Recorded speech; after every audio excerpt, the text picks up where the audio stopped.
chaotic screaming in front of the slave market made Colt stop in his tracks. On a high wooden platform, in the middle of a drunken, savage crowd, 6 girls were hanging upside down. Their bodies were bruised, their backs dripping with blood, and their limbs trembled violently in the sweltering heat. The slave traders had just finished torturing them. They laughed in satisfaction, treating the girls like slabs of meat left out to dry in the Sunday. Colt had not planned to stop, but his eyes froze when he saw a strange tattoo on the shoulder of the oldest girl, Sahaya. It was a symbol he could never mistake. The moon wing, a twisted crescent moon deeply etched into her sunburned skin. Colt had seen it before, 3 years ago, on a night when he had been on the verge of death from thirst in the desert when the leader Narev had saved his life. The sand, the heat, the shouting, all of it suddenly faded away. Only that tattoo remained, and Narev's words echoed in his memory. When you see this symbol, remember, the Chiricahua never abandon someone they have saved. On the platform, one of the slave traders shouted, 6 of them! Already tortured. Who's bidding? Colt stepped forward, his eyes cold as steel. He reached into his pocket and threw his last $10 onto the table. The entire market fell silent. No one understood why a strange cowboy would spend money to buy 6 girls on the brink of death. But Colt understood. It was time to settle a debt. Colt helped each girl down from the auction platform, avoiding the stares of a crowd trying to figure out whether he was a madman or a fool. He did not care. The only thing Colt noticed was their ragged breathing, their wrists raw and red from the ropes, and the way the oldest girl, Sahaya, still kept her head held high, even with blood running down her temple. They slipped into an alley behind the market, where a rotting, abandoned warehouse stood forgotten. Colt pushed the door open and led them inside. Light pierced through torn sheets of tin, falling across their bruised, battered faces.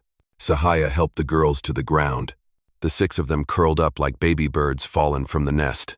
Looking at them, Colt realized the strength in Sahaya's eyes was not something she was born with. It was something forged when you have to grow up too fast to protect those behind you. Colt opened his bag, pulling out some water and 2 strips of clean cloth. "Drink," he said, his voice rough and low. Trembling hands reached up, sipping each drop like they were afraid it was only a mirage. Sahaya looked at Colt, her eyes filled with a wary, fragile hope. "You know this symbol?" she asked, her fingers brushing the moonwing tattoo on her shoulder. Colt froze, not because of the question but because of the sound of her voice. It was exactly like the man from that night, leader Narev, strong and gentle, the kind of voice that would risk everything to save someone else. "I have seen it," Colt said. 3 years ago. The air inside the warehouse seemed to slow. Sahaya sat down in front of Colt, her dark eyes deep and steady. "Then I need to tell you something." She began to speak, her voice even, but tight like something heavy was pressing on her chest. Their father, Chief Narev of the Chiricahua tribe, had been ambushed by desert raiders. He had drawn their attention so his children could escape, but he was killed in the end. Afterward, the raiders captured her 5 younger sisters, Lyra, Tasi, Mavi, Naru, and Naya. Sahaya tried to slip away to get help from the village, but was caught and tortured as a sample item to raise the price during the auction. She went quiet, her hands clenched so tight they bled. I waited for someone to come. I waited for a bit of luck. But no one came. Then she looked straight into Colt's eyes, until I saw the way you looked at this tattoo. Colt sat still, his eyes growing darker.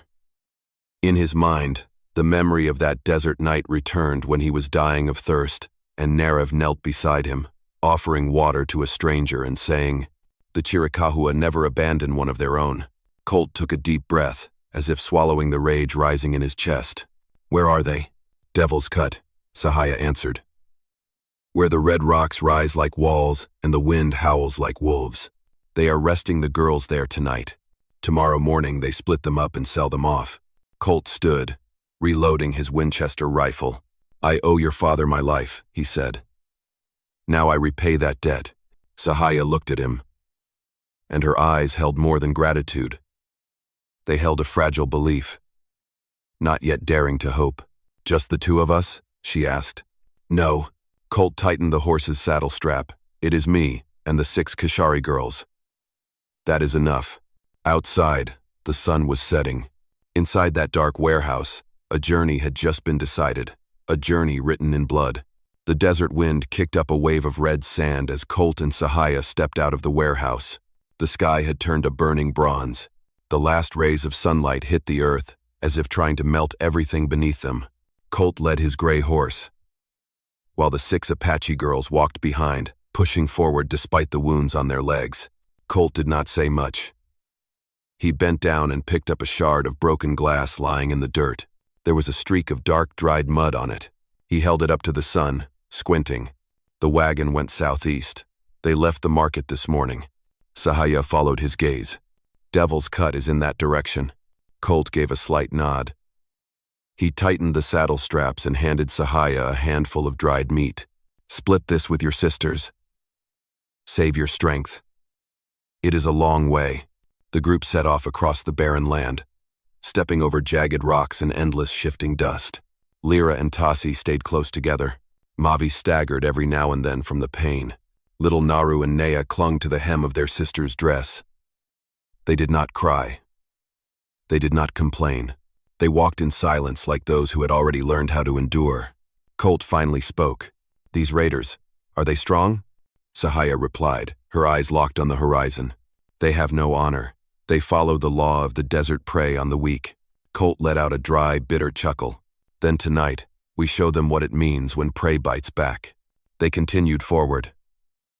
The closer they got to Devil's Cut, the colder the wind became, the kind of cold that came from places haunted by death. The landscape began to shift. Tall red rocks rose like cliffs, and dry moss clung to deep, splintering cracks. Ahead of them, the canyons twisted and turned like the open jaws of some ancient beast. Sahaya pointed ahead. There, Devil's Cut.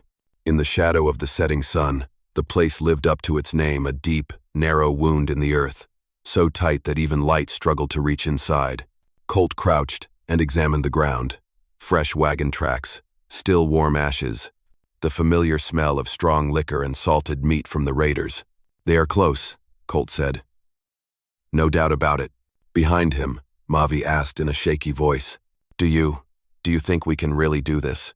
Colt stood and looked at all 6 girls, his gaze steady and firm.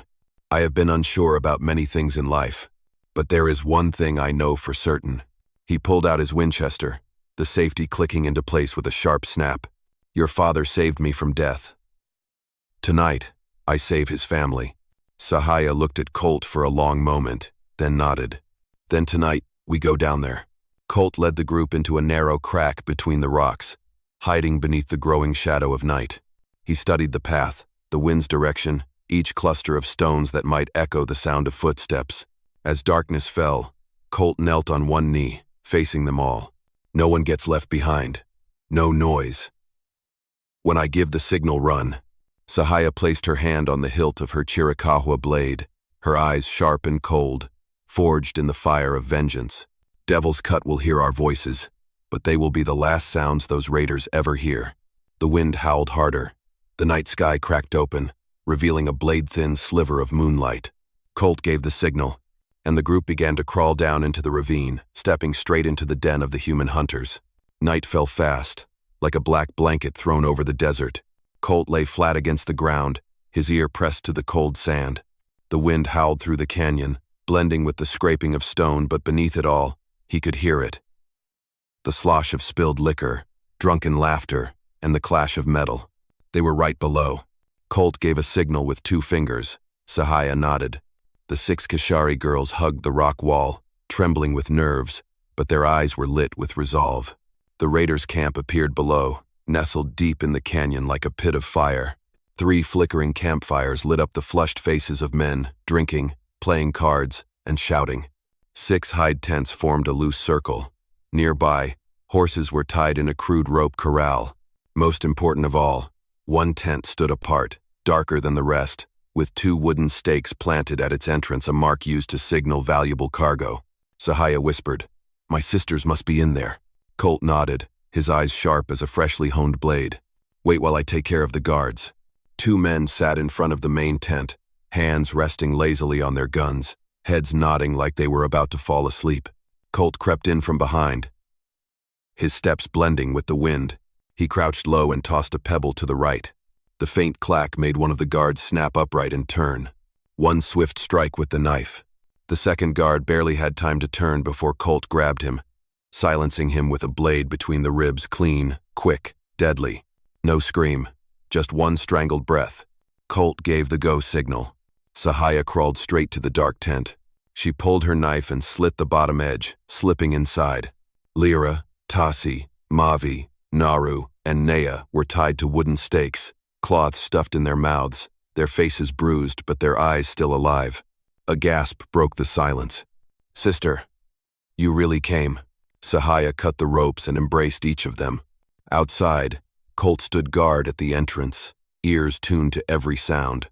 The raiders still laughed around the fires, but a few were starting to stagger to their feet. Time was running out. "Move," Colt commanded, his voice low and sharp. The group crawled out of the tent, hugging the canyon wall. But just as they neared the escape route, a drunken raider stumbled out of a tent, pants half pulled up. He rubbed his eyes, then spotted the girls pressed against the rock. He opened his mouth.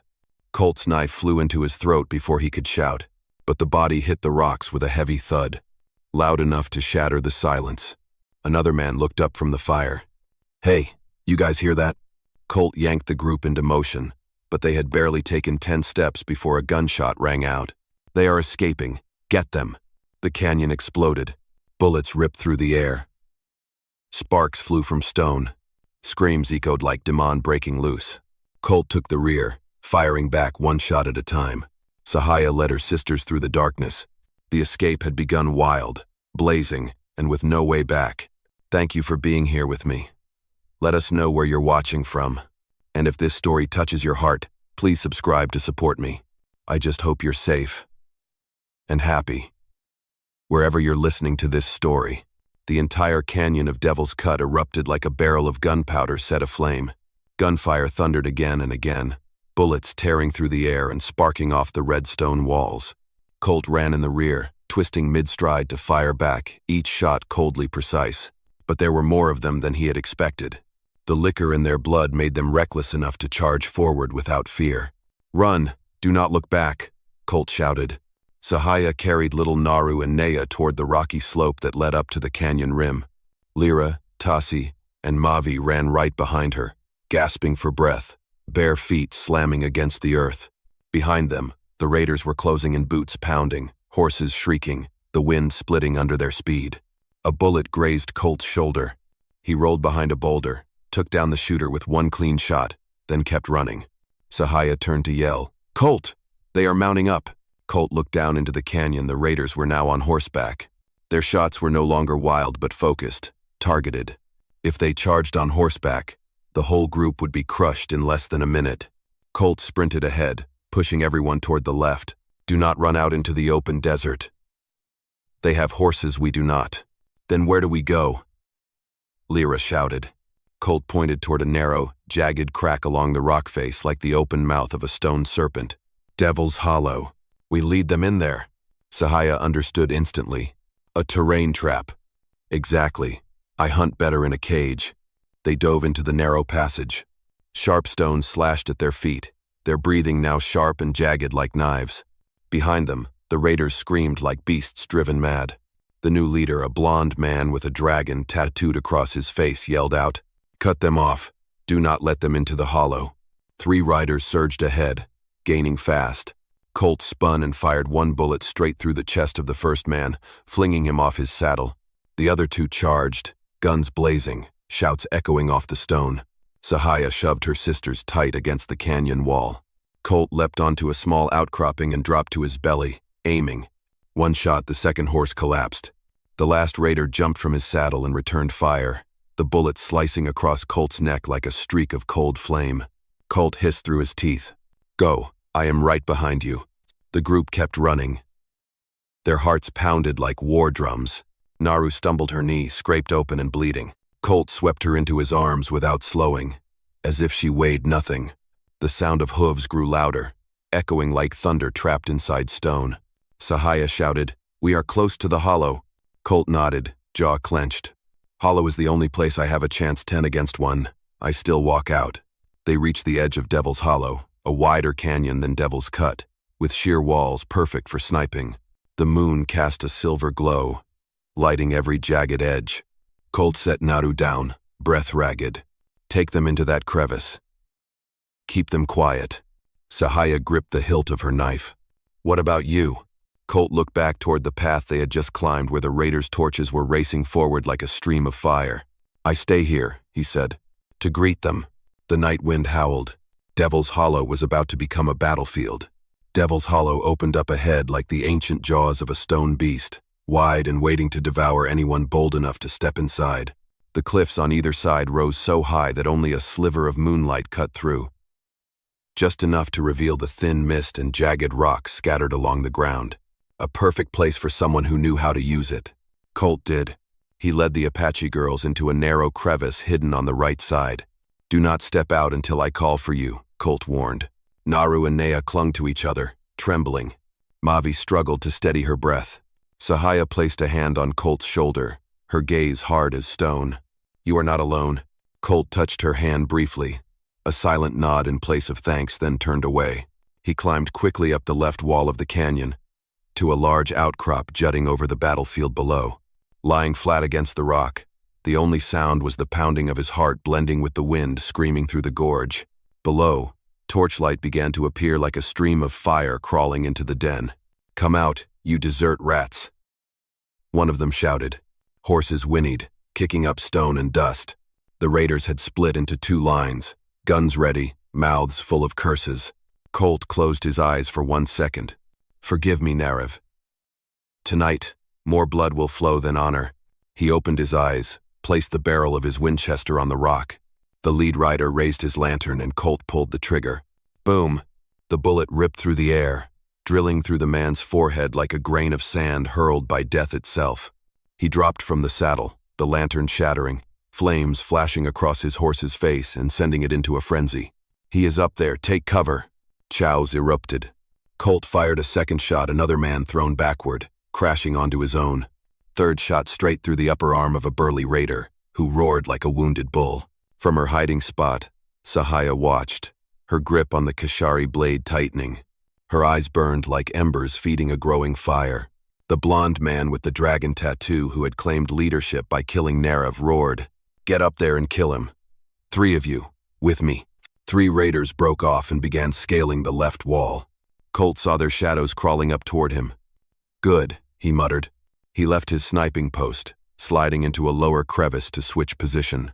Tonight, he was not just a sniper, he would draw them deeper into the hollow and destroy them all. One of the raiders reached Colt's previous spot. He is close. I think he... Colt rose behind him like a ghost. Thud. The butt of his rifle slammed into the man's neck. He collapsed instantly. The other 2 spun around, guns raised. Colt dove behind a rock as bullets tore through the air. He rolled, drew his knife, and threw. Thwack. The blade struck the second man square. He gagged, dropped, silent. The last raider let out a desperate scream, firing wildly. Colt lunged up, kicked the gun from his hands, and dropped him with an elbow strike like a hammer. For a moment, gunfire faded inside the hollow. But it was not over. The dragon-faced leader screamed like a beast. Drag them out of the hollow. Burn everything. Colt stood on the stone ledge, wiping blood from his hands, his eyes 2 dark shards of steel. No, tonight belongs to me. Sahaya stepped from the shadows, blade in hand, her face streaked with dust and fury. And to me, the wind howled harder. Devil's Hollow was about to witness the bloodiest reckoning of the desert night. Devil's Hollow had gone silent like a deep pit holding its breath, waiting for what was about to come. After the hail of gunfire, only the wind remained, whistling through jagged rocks, and the quiet shuffle of boots as the raiders fell into position. The torches they carried cast a red-orange glow across faces drawn tight with tension. The dragon-faced leader stood at the center, his body massive, his eyes gleaming with cruel contempt. He looked up at Colt and growled, voice rough as grinding stone. Cowboy, you should have let them die back at the market. What are you doing here trying to be a hero? Colt said nothing. He simply raised his Winchester, aimed downward, his expression unreadable, cold as steel. The leader laughed, the sound echoing off the canyon walls. "You are good, I'll give you that, but I have enough men to wear you down, and once you are out of bullets—" A voice cut him off. Sahaya's voice. Calm, sharp, unshaken. "No. The one you face is me."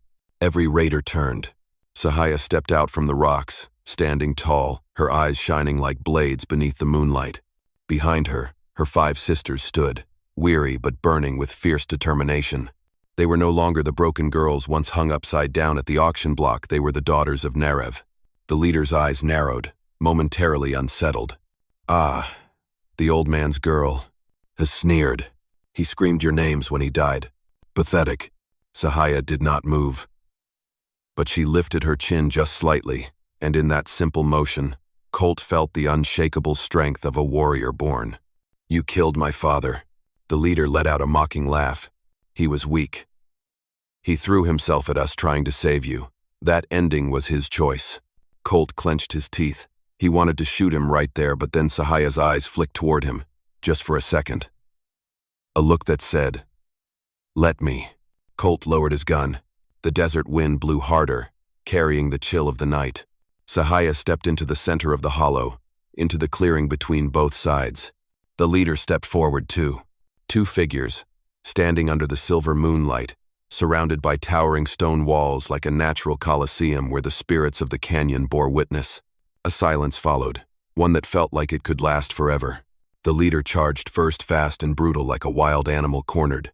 He lunged, swinging wide, trying to knock Sahaya down the same way he had crushed countless others. But Sahaya did not step back. She slipped just past him, her body turning lightly like wind through leaves. His strike hit nothing but air. He spun, snarling, and swung again, harder, wilder. Sahaya blocked it. Clean, exact. He stumbled. For the first time, something flickered in his eyes, fear. "You do not stand for strength," Sahaya said, her breath steady. "You stand for cruelty."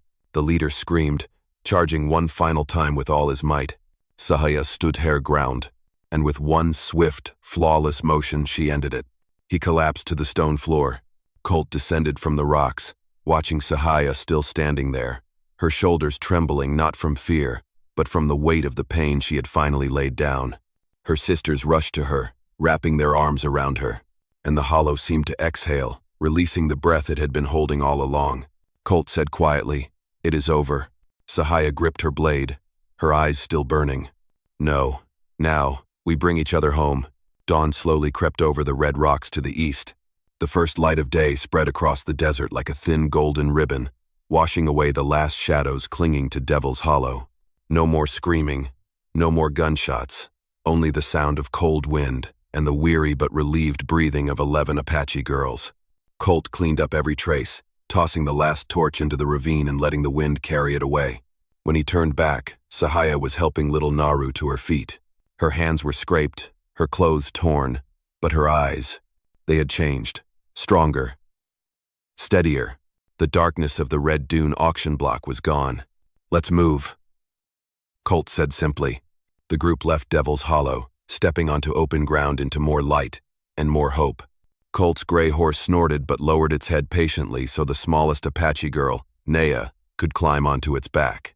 The long journey back was quiet. None of them said much. 11 girls walked through the desert like shadows who had just been given their souls back. Sahaya looked back at Colt from time to time. Her eyes filled with something unspoken. Gratitude, respect, and something deeper. But she said nothing, and Colt did not ask. By midday, as the desert turned blinding white, the jagged mountains in the distance gave way to a soft green valley. Smoke curled from the chimneys of small huts. The Apache flag fluttered in the wind. The sentries at the valley's edge saw them first. A long silence. Then the calls choked in their throats at first. Elders, women, young warriors, they all poured out of the lodges, lining the narrow path that led into the valley. No one spoke. They simply stood there, eyes wide, hands trembling with emotion. Sahaya stepped forward down the slope. Her 5 sisters followed, still weak, but holding their posture straight as daughters of the Apache should. As they passed, each villager reached out and gently touched their shoulders, as if to confirm. Yes, they had truly survived. Colt stopped at the hilltop, not stepping into the village. He did not want to break that moment. He simply stood there, shoulders relaxed, one hand resting on the saddle. The sun cast his shadow long across the sand. Sahaya turned back. She stood still for a few seconds, as if wrestling with something inside, then walked up toward Colt. "You brought us home," she said quietly. "Not just our lives, but our honor." Colt dipped his head. "That is what your father did for me. I only returned the favor." Sahaya wanted to say something else, but the wind caught her words and carried them back toward the village. She looked at Colt for a long moment like she wanted to remember this image, then stepped back. "Our people owe you. A debt paid in blood and sand." Colt smiled, a rare, faint smile, softer than the sunlight. "I take nothing. The debt is settled." Sahaya nodded, her eyes glowing with something she could barely hold back. Then, "Ride safe, Colt Heron." Colt turned, mounted his gray horse. He did not look back. He did not need to. The desert stretched wide before him, and behind him the wind and dust curled into a narrow ribbon in the Sunday. His shadow faded, smaller and smaller, until it vanished into the golden haze of the wild frontier. A cowboy rode on. No love, no promises, just freedom, and a debt that had been repaid the right way. Narrator's note: out here in the Wild West, where people often answer each other with violence and fear, there are still moments that soften the human heart. Colt Heron did not save them for glory. He did not wait for a reward. He certainly did not do it for something in return. He did it for one rare and simple reason: because he could not let what is good be buried beneath hot sand and dried blood. Sahaya and her sisters did not survive by luck. They survived because one man had the courage to step out of the shadows and choose to do what was right when no one asked him to. It has been a blessing having you here. I truly hope that wherever you are in the world, you are safe and happy. I love you, my dear listeners of Wild West Storytelling. Let me know what you felt about this story. Leave a comment below. Type the number 8 if you enjoyed this tale. And do not forget to subscribe to the channel for more gripping stories from the American frontier.